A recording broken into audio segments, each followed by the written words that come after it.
നമസ്കാരം. ഞാൻ ഡോക്ടർ മായ പീതാംബരൻ, ഗാസ്ട്രോൻട്രോളജിസ്റ്റും ഹെപ്പറ്റോളജിസ്റ്റുമാണ്. നിങ്ങൾ പലരും അൾട്രാസൗണ്ടിൽ ഒരു ഫാറ്റ് ലിവർ എന്നുള്ള റിപ്പോർട്ട് ഉണ്ടാവാം. അതിന് നിങ്ങൾ എത്രമാത്രം പ്രാധാന്യം കൊടുക്കുന്നുണ്ട്, അതിന് നമ്മൾ എത്ര ഗൗരവം കൊടുക്കണം. പലപ്പോഴും ഇതിൻ്റെ വേണ്ട ഗൗരവം ആളുകൾ കൊടുക്കാറില്ല. നിങ്ങൾക്ക് എത്ര പേർക്ക് അറിയാം ഫാറ്റി ലിവർ പഴകി ലിവർ സിറോസിസ് ആകാമെന്നും അത് വർഷങ്ങൾക്ക് ശേഷം ഒരു ചെറിയ ശതമാനം ആളുകളിൽ ലിവർ ക്യാൻസർ വരെ ഉണ്ടാക്കാവുന്നു. ഫാറ്റി ലിവർ എന്നാൽ കരളിലെ കോശങ്ങളിൽ കൊഴുപ്പടിയുന്ന ഒരവസ്ഥയാണ് ഫാറ്റി ലിവർ. അത് സാധാരണഗതിയിൽ ലിവറിൽ അല്ലെങ്കിൽ കരളിൽ ഒരു 5% താഴെ മാത്രമേ കൊഴുപ്പ് ഉണ്ടാവാൻ പാടുള്ളൂ. എന്നാൽ അത് ക്രമാതീതമായി വർദ്ധിക്കുകയും കഴിഞ്ഞാലാണ് അത് ഫാറ്റി ലിവർ എന്ന് പറയുന്നത്. അതുപോലെ പലരുടെ റിപ്പോർട്ടുകളിൽ grade 1, grade 2, grade 3 fatty liver എന്നിങ്ങനെ റിപ്പോർട്ട്സ് ഉണ്ടാവാം.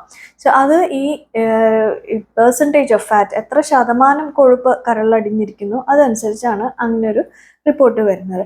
ഈ ഫാറ്റി ലിവറുള്ള എല്ലാവർക്കും ലിവർ സിറോസിസ് ആവണമെന്നില്ല. എന്നാലും ഒരു 10 മുതൽ 20% വരെ ആളുകൾക്ക് വർഷങ്ങൾ കൊണ്ട്, ഒരു 5 or 10 years കൊണ്ട് ലിവർ സിറോസിസ് വരാം.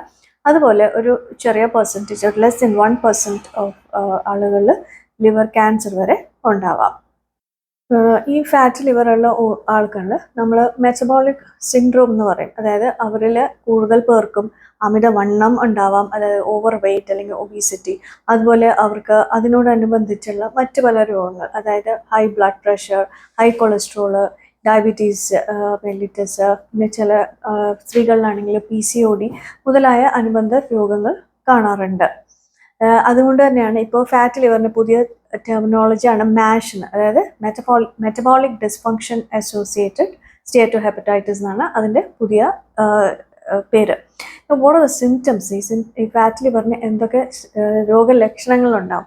പലപ്പോഴും ഈ ഫാറ്റ് ലിവറിന് ഉള്ള രോഗികൾക്ക് ഒരു രോഗലക്ഷണവും ഉണ്ടാവാറില്ല. അത് തന്നെയാണ് ഇതിൻ്റെ പ്രത്യേകത. അപ്പോൾ വർഷങ്ങളായിട്ട് ഫാറ്റ് ലിവറുള്ള ആളുകൾക്ക് യാതൊരു സിംറ്റവും ഇല്ലാതിരിക്കുമ്പോൾ അസുഖം പഴകാനും പല കോംപ്ലിക്കേഷൻസ് ഡെവലപ്പ് ചെയ്യാനുമുള്ള സാധ്യത കൂടുതലാണ്. ഒരു ചെറിയ ശതമാനം ആളുകളിൽ ക്ഷീണമോ വലത് സൈഡിൽ പെയിനോ ഒക്കെ ഉണ്ടാകാം. ഇപ്പോൾ ഈ ഫാറ്റ് ലിവർ എന്ന് നിങ്ങൾ കണ്ടു കഴിഞ്ഞാൽ നമ്മൾ എന്തൊക്കെയാണ് ചെയ്യേണ്ടത്, എന്തൊക്കെ പരിശോധനകൾ നമുക്ക് ചെയ്യേണ്ടതായിട്ടുണ്ട്? അതിൽ ആദ്യമായി നമ്മൾ ചെയ്യേണ്ടത് ഒരു ലിവർ ഫങ്ഷൻ ടെസ്റ്റാണ്. അതായത് ഈ ഫാറ്റ് ലിവറിൻ്റെതായ കോംപ്ലിക്കേഷൻസ് നമുക്ക് വന്നു തുടങ്ങിയാൽ അത് ചിലപ്പോൾ അത് ലിവർ ഫങ്ഷൻ ടെസ്റ്റിൻ്റെ അബ്നോർമാലിറ്റീസായി കാണാം. അതുപോലെ ഞാൻ നേരത്തെ പറഞ്ഞു, ഇവർക്ക് അനുബന്ധമായ പല പ്രശ്നങ്ങളും ഉണ്ടാവും. അപ്പോൾ ബ്ലഡ് പ്രഷർ ചെക്ക് ചെയ്യുക, ബോഡി മാസ് ഇൻഡെക്സ്, അതായത് അവരുടെ ഹൈറ്റിന് ആനുപാതികമായ വെയിറ്റ് ആണോ അതോ അതിലധികമാണോ എന്നുള്ള കാര്യങ്ങൾ നമുക്ക് മനസ്സിലാവാം. അതുപോലെ തന്നെ ബ്ലഡ് ഷുഗർ ലെവൽ ചെക്ക് ചെയ്യുക, കൊളസ്ട്രോളിൻ്റെ അളവ് ചെക്ക് ചെയ്യുക മുതലായ പരിശോധനകൾ ഇതിനോടനുബന്ധിച്ച് ചെയ്യേണ്ടതാണ്. ഫാറ്റി ലിവറിന് പ്രത്യേകമായി മറ്റെന്തെങ്കിലും പരിശോധനകൾ ചെയ്യേണ്ടതുണ്ടോ? ഈ ഫാറ്റി ലിവർ, പ്രത്യേകിച്ച് നമ്മളൊരു കോംപ്ലിക്കേറ്റഡ് ഫാറ്റി ലിവർ ആണെങ്കിൽ ലിവറിന് കൂടുതൽ ഡാമേജ് ഉണ്ടോ എന്നറിയാൻ വേണ്ടി നമുക്ക് ഫൈബ്രോ ടെസ്റ്റ് അല്ലെങ്കിൽ എലിസ്റ്റോഗ്രാഫി, അല്ലെങ്കിൽ ചില രോഗികളിൽ MR എലിസ്റ്റോഗ്രാഫി മുതലായ ടെസ്റ്റുകൾ ചെയ്യേണ്ടി വരാറുണ്ട്. ഒരു ചെറിയ ശതമാനം ആളുകൾ നമ്മൾക്ക് ലിവർ ബയോപ്സിയും ചെയ്യേണ്ടി വരാറുണ്ട്. ഇനി എന്തൊക്കെയാണ് ഇതിൻ്റെ ചികിത്സ? ഇപ്പോൾ നിങ്ങൾക്കൊരു ഫാറ്റ് ലിവർ കണ്ടു കഴിഞ്ഞ് നമ്മൾ ഇത്രയും പരിശോധനകൾ ചെയ്ത് നമ്മൾ ഫാറ്റി ലിവറിൻ്റെ ഗ്രേഡും സിവിയറിറ്റിയും മനസ്സിലാക്കിയതിന് ശേഷം ഏറ്റവും പ്രധാനമായി ചെയ്യേണ്ടത് ഇതിന് ജീവിതചര്യ, ഞാൻ പറഞ്ഞത് ജീവിതചര്യ രോഗമാണ്. സോ ഇതിന് ഏറ്റവും പ്രധാനമായി ചെയ്യേണ്ടത് ജീവിതചര്യയിലെ മാറ്റങ്ങളാണ്. അപ്പോൾ അതിന് നമുക്ക് വെയിറ്റ് കുറയ്ക്കുക, നമ്മുടെ ഹൈറ്റിന് ആനുപാതികമായത് right weight for your height, പിന്നെ നമ്മൾ ശരിയായ ഭക്ഷണ ക്രമീകരണങ്ങൾ, അതായത് right food in the right quantity, പിന്നെ എക്സസൈസ്, ഇതെല്ലാം വളരെ പ്രധാനമാണ്. ഇതിനെ സംബന്ധിച്ച് ഞാൻ വീഡിയോ മുമ്പ് ചെയ്തിട്ടുള്ളതാണ്. ഇതല്ലാതെ നമുക്ക് മറ്റെന്തെല്ലാം, ഇപ്പോൾ പല ചികിത്സ നൂതനമായി പല മെഡിക്കേഷൻസ് വന്നിട്ടുണ്ട്. അത് ഈ ലൈഫ് സ്റ്റൈലിനോടൊപ്പം എല്ലാവർക്കും വേണ്ട ചില രോഗികൾക്ക് ചിലപ്പോൾ ഉപയോഗിക്കേണ്ടതായി വരും.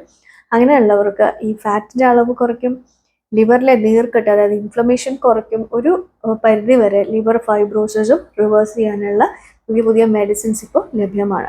അപ്പോൾ നിങ്ങൾക്ക് ഒരു അൾട്രാസൗണ്ടിൽ നിങ്ങൾക്ക് ഒരു ഫാറ്റി ലിവർ കണ്ടാൽ നിശ്ചയമായും ഒരു ഡോക്ടറെ കാണണം. അതിൻ്റെതായ പരിശോധനകൾ ചെയ്യേണ്ടത് ആവശ്യമാണ്.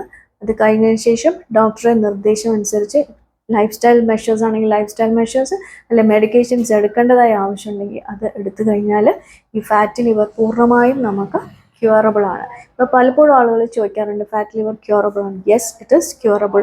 നമ്മളതിൻ്റെ ചെയ്യേണ്ടതായ സമയത്ത് മതിയായ പരിശോധനകളും ട്രീറ്റ്മെൻറ്റും എടുത്താൽ it's totally curable and reversible. അപ്പോൾ നിങ്ങളുടെ കറണ്ട് ആരോഗ്യം, liver health is in your hands. Thank you.